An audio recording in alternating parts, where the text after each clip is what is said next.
Unutmayak şehitleri, bu millete, bu devlete canım veren igidleri, Polat kimi oğulları, mübaris reksitleri, bu ülkenin tarihini kanla yazan feridleri. Unutmayak, unutmayak, unutmayak, unutmayak, unutmayak Xudayarın xoş avazlı nəğməsini, unutmayak körpələrin ata çağıran naləsini, unutmayak yarın qalan arzuları, xəyalları, unutmayak həmin anı topun tüfəngin səsini. Unutmayak, unutmayak, unutmayak, unutmayak.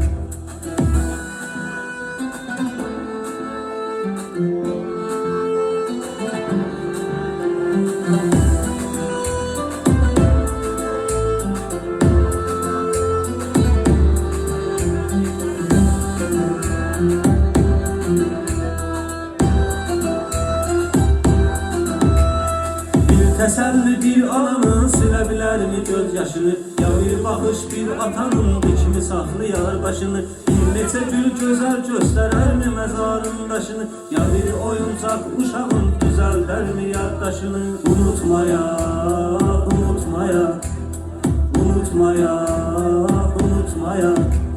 Az mı oldu qazi olan, əlim verən, gözüm verən, düşünmədən verdi canın vətəninə can sözüm verən, şanlı şərəfli bayrağının nəsbər özün verən, bu qəhrəmanlıqdır bizə sevinç verən, hüzün verən. Unutmayak, unutmayak, unutmayak, unutmayak.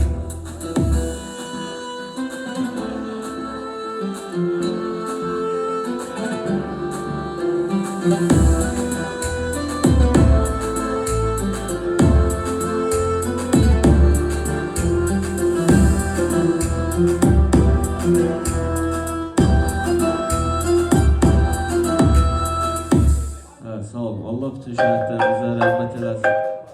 Araya bizə reklam girməsin.